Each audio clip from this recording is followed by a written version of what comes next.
There are few things more Creole than a steaming bowl of red beans and rice. And this recipe is straight out of New Iberia, Louisiana, baby. Here's the recipe if you want to print screen and have it.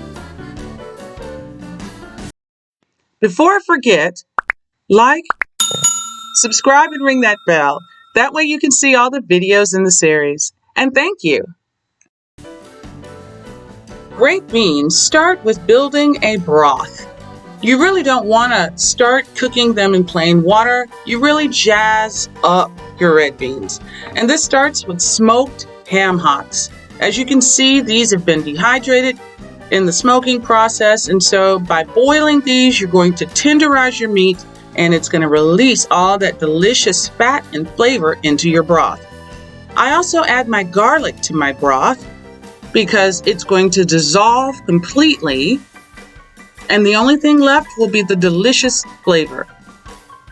After 4 hours, this is what our broth looks like. It is creamy almost. It has a milky color, and the fat has started to infuse into this water, the smoke and salt. It's all the flavor of this broth. And as we check here, our ham hock is so tender. So all we have to do is take these out and shred our meat. Now I have a friend from Korea that states they usually will put the bones back in the water until they've melted too. This is how I make my chicken stock now, and it is amazing. But this is good enough for our red beans and rice. The main point is you don't want your water to be clear. It should be milky and silky. Now you can add your beans. Now, I don't pre-soak my beans. A lot of people think that's controversial, but I think if you cook them long enough, it has the same effect. It's going to let all of that gas out. So before I add anything else to my red beans and rice, these are going to cook for another 2 hours on medium heat. And second bag, put the top on and walk completely away. Celery seed is my secret ingredient to this dish. Just a pinch because it has a strong flavor and it's going to make everything so much richer. Also, I don't make anything without black pepper, but this is going to be spicy, so just a pinch. And as it starts to cook, we're going to give this a depth of flavor and warmth. So we're going to add parsley. And I'm really generous with the parsley. It's so very good for you. Next, I'm going to add my delicious Creole seasoning. You can get this mix from a lot of different places. But Creole seasoning, of course, it's the signature flavor of Louisiana. And last is my smoked sweet paprika. It's just that little bit of warmth that make these beans taste like nothing else could. And of course, salt enhances the flavor of everything. I don't add a lot of salt because these are already going to have the salty, smoky flavor of that ham hock. And now I'm just going to give them another good stir. Now we're ready to continue building our flavors. So I use 2 different types of sausage in my red beans and rice. One is a regular smoked sausage that you can get at any grocery store. I don't know if you can see that texture well, but it's any smoked sausage that you prefer. And then the next is a Louisiana native. It is andouille sausage. This sausage is full of fat, as you can see. It also has a lot of spices and peppers, loaded with Cajun flavors. And I can't make gumbo or red beans and rice or jambalaya without it. And last is our shredded ham hocks. I don't like to pick bones out of my food, so I've deboned this and added it right back in, so all you need is a spoon to enjoy this. And after doing a little quick stir, we're going to get started on our trinity. If you've ever cooked Creole food, a trinity is onions, bell pepper, and celery. Now, I use sweet Vidalia onions now because I love that little unexpected flavor of sweet. You can also use just a regular yellow onion, but try that delicious sweet Vidalia onion. It's going to be so delicious in so many of your soups and stocks.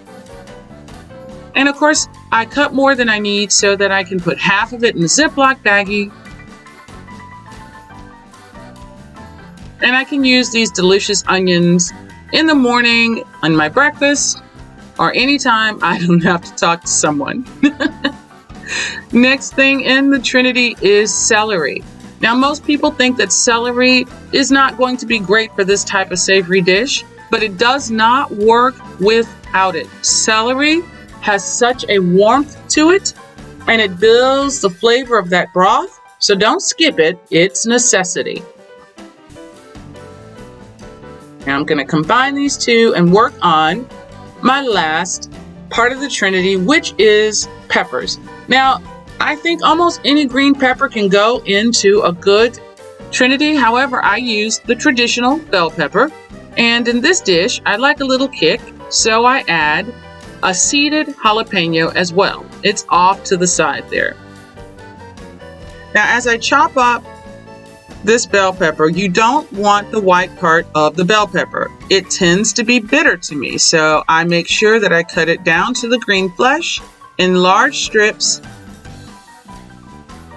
And I just want this to be a rough dice. This doesn't have to be perfect. Thank goodness, because I don't know how to do perfect. And these are going to really break down into our beans as they continue to cook.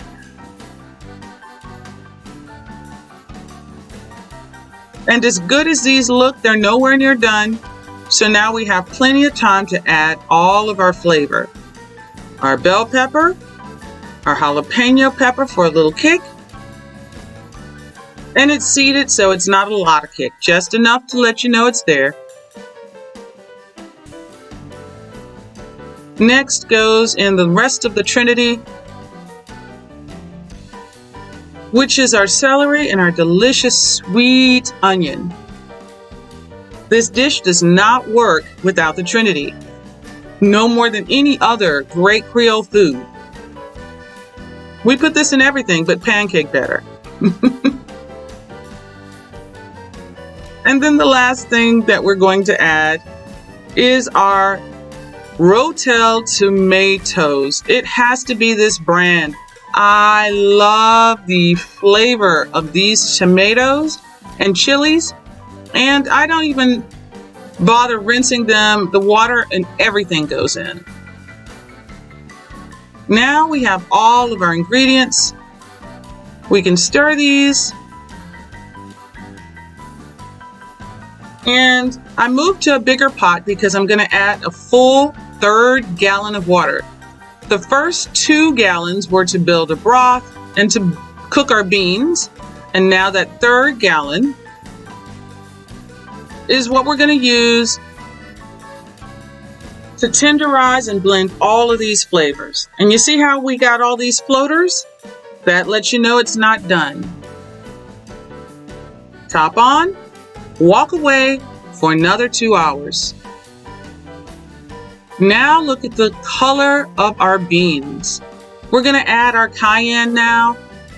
I don't add cayenne early because it tends to get hotter the longer you let it rest. And then I've added a little more salt because I can taste it. If you don't add any salt as you go and wait to the end, it's going to be salty. But if you add too much salt in the beginning, it's also going to be salty. So you're going to have to really get to know your food. And that's it. We are ready to enjoy this delicious bowl of beans.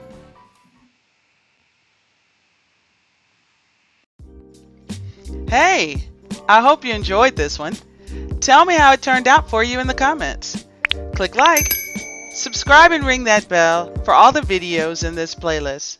Or just view these next 2. And thank you again for watching. Alright, that's it.